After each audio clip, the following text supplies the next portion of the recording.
Perhaps if I might, before we get on to the Q&A, I might just say a few words of context. I mean, this is Bernard's work, so I'm here in a supporting role. Just in terms of the Catholicism, my own doctoral thesis was in English literature on the portrayal of Catholicism in the novels of Brian Moore. Today, quite an obscure Irish novelist, but a good friend and colleague of Graham Greene, another famous Catholic inverted commas novelist. And it's the pre and post Vatican II relationship between the church and the world that came through in my own work. That's in a literary context. I think one of the tensions that Bernard's research has highlighted is this ongoing tension post-Vatican II about how the degrees to which we accommodate with the world. You know, the church in the modern world, Lumen Gentium, we all know the documents of Second Vatican Council. And it's a relationship between those things about the tensions between, specifically in education, between education and evangelization and mission, which are at the root of the Jesuit university. But there's also those questions of where the Jesuit university fits within the context of the world. This, of course, is not, in some senses, it's not new. We will know from our church history that the question of the degrees to which the church should accommodate to classical learning was something which figures like Saint Jerome, Saint Augustine, many others in the early centuries of the church, you know, confronted very actively. And there was a great degree of difference about how much degree of accommodation should be made between the church, Christian theology, those issues, and the classical learning. Augustine and Jerome, Augustine in particular, being particularly steeped in the classical tradition, having been a professor of rhetoric in a secular context. I just want to add also is, and Bernard, also might have been useful to highlight your research questions, actually, to set this in the wider framework, because you've taken out some elements there in the 3 points that you've listed. And also to frame the role of education, the educational role of the Catholic Church historically. Because the Jesuits, although they have an extremely important role to play, and I have long associations with Campion Hall, the Jesuits at Oxford, they're not the oldest of the educational establishments. Of course, we go back to the Benedictines, and that's very important in terms of the, I mean, Bernard is looking at something in Asia, but the formative role of education is extraordinarily important. I mean, the Benedictines very understate their claims there, but the Benedictines, the monastery, their learning, even their motto, if we can use a secular term, the motto of work and prayer and work, has been central. I mean, and that mission, we're talking about Asia here, but that mission in Europe helped form much of the character of Europe itself. And Pope Benedict, the emeritus Pope Benedict XVI, has highlighted this. If we go on to the 12th, 11th, 12th century, to the second millennium, we see the emergence of the mendicant orders. The Franciscans and Dominicans had very strong educational missions. The Jesuits emerged in a very specific time, of course, and this is another reason, just a sentence on this, this is another reason why the Jesuits are particularly suited to the sorts of questions of accommodation that Bernard is addressing in his doctoral research, because the Jesuits emerged, as we all know, in a time of contestation in the advent of the Protestant Reformation, or what some traditionalist Catholics call, including the Council of Trent, very, very important document for traditional Catholics, the Protestant Rebellion, not using the word Reformation. And the Jesuits emerged precisely in that context. So in a sense, the Jesuits have, in perpetuity since the history of, since their formation by St. Ignatius and the important work of St. Ignatius and St. Francis Xavier, have actually dealt with these accommodations of tensions. And what's been distinctive of the Jesuits is their, of course, in relating to Bernard, is their international mission. That, of course, has not always been an easy history, as we know. And Bernard is looking at 4 country studies. Bernard, I think you could talk a bit more about that, the particular countries.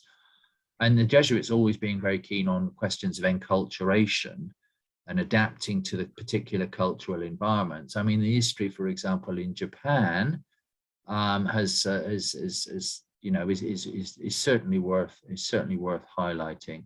But across Asia, it's a matter of considerable delicacy, not only in theological and religious cultural terms, but also in geopolitical terms. And that's something that Bernard's other supervisor and myself are encouraging Bernard to look at the historical and geopolitical differences of the situations in which the Jesuits find themselves. And the Jesuits, of course, are adept at that kind of adaptation and have been since the beginning, because that's part of their rationale, actually, to work in contexts of, in a charitable way, in contexts which are potentially conflictual.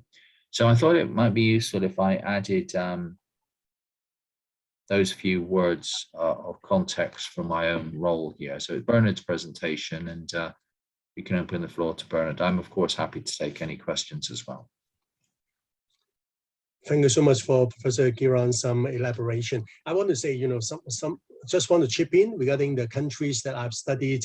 It includes Japan, the Philippines, Indonesia, and also South Korea. Yeah, just want to make clear this point. Thank you. Well, thank you very much indeed for this very inspiring input and research.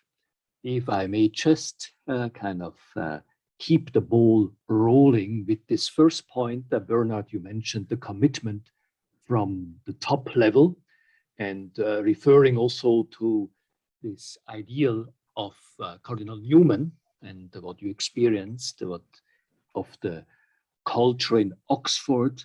So if I may give over to our rector, we feel honored that our rector, Reverend Stephen Morgan, is here. He has written a groundbreaking work on John Henry Newman. And Stephen, if you don't mind, usually we are very democratic, but I think we feel honored that you are here. You're perfectly familiar with the culture of Oxford. Maybe you want to chip in and share also your words of wisdom on, especially this point, commitment from the top level. Yes. Yes, by all means. Is my microphone working? Yes, yes. It works. Good. Yes, not only familiar with Oxford, but a product of a Benedictine education, and the father of 3 children who have also been the product of Benedictine education. So you can see the choices that I made, which I tease Stefan about constantly. Bernard, you didn't talk in your presentation really about this finding that being men and women for others is absent in Newman. Of course, it's an expression I think that Father Arupe first comes up with in 1973, which is exactly 100 years after the reissuing of Newman's idea of a university, which isn't really a book anyway. It's really a series of edited lectures and addresses, in fact, discourses and addresses. And it doesn't set out to be a systematic presentation of what education in a university is supposed to be about. What it really does is speak to the context of trying to establish a university in Ireland in the 1850s, against the background of an attempt by the British government to establish non-denominational, non-religious universities, which Newman thought was a complete nonsense. He thought it was a complete nonsense when he was a tutor at Oriel, and he certainly thought it was a complete nonsense when he was thinking about, at least when he wasn't being frustrated by the Irish bishops, thinking about establishing the university there. So when I saw the abstract of the lecture, I was quite challenged by that. And I went back through his sermons, which are often, I don't mean those published in the university sermons or plain and parochial, but there's a lovely five-volume series of his sermons, now all out, although very badly bound, so when you open them, pages fall out. But in August 1827, he preached a sermon on the nature of education with regard to the church and religion. And in it, he makes the point that the purpose of education is the moral formation of people. Well, men, of course, he's talking about at the time, but we can excuse him that. The moral formation of people towards their end. And their end, of course, in this life is religion, which he clearly understands as being living the Christian virtues, from which you can't strip out being men and women for others. You can't strip out service. It would make no sense to him. But not ordered towards service, ultimately ordered towards the telos of the relationship, the eternal relationship with God. So I think you didn't develop the point in the presentation for fairly obvious reasons. But I think what I'd say is, if you haven't finished looking at Newman, Not yet. you might look at maybe a couple of secondary pieces of literature. James Arthur and Guy Nichols wrote a book, I don't know, about 20 years ago, called The Educational Thought of John Henry Newman. And Paul Shrimpton's The Making of Men. Paul Shrimpton is in Oxford. His book, The Making of Men, gives you an idea, I think, points you in the right direction. It certainly saves you trawling through all those sermons, points you in the direction of what Newman thought religion was, and why he thought it was important to form human beings religiously. I mean, I think that's probably, I probably said far too much already. Will that do? I don't, Bernard, you want there's much to say there, definitely.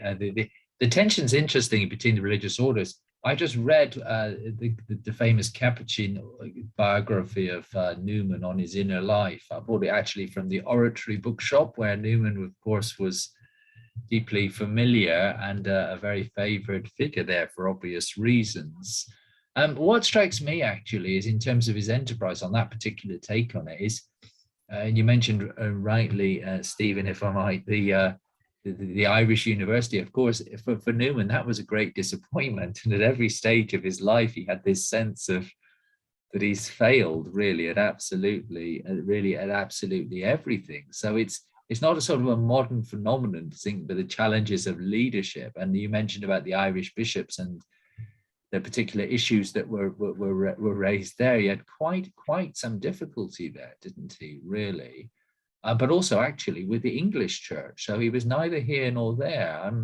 This is there's sorts of, I mean, I think this sort of narrative does bring it to life though, Stephen. I mean, you know, bringing out the actual context of the leadership, whether we're in the Philippines, Indonesia, it's obviously very different from Oxford or Dublin. And that sort of narrative brings this, rather than, you know, brings it to life. These are real issues, real people. Yes, I mean, it's fair to say he never had to deal with issues of inculturation in a society that had not been exposed to some form of Christianity in a fairly determinative way. So he would have been completely unfamiliar with that context, I think.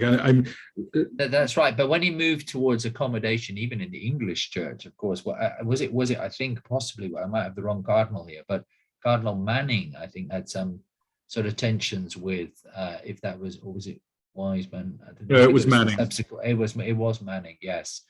And you know, some sort of covert reports of even little sentences that Newman had suggested and being sent to the index, that this person might be under suspicion, which came very much to the fore when Newman was about to be made a cardinal. Well, a little bit before that, actually. By the time Leo XIII became Pope, nobody was really worried about him because Leo XIII was Pope.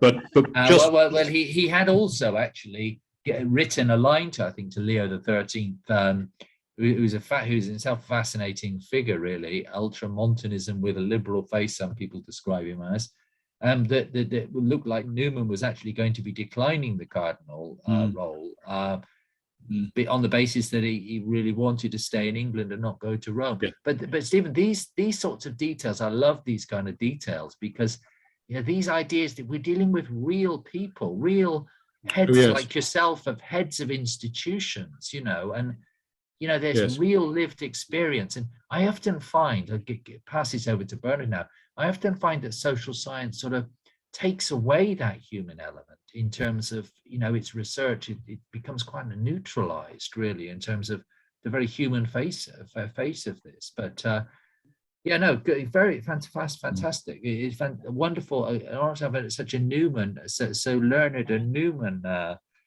scholar. And I think by the way, Stephen, I think we can all learn from reading the sermons of Newman.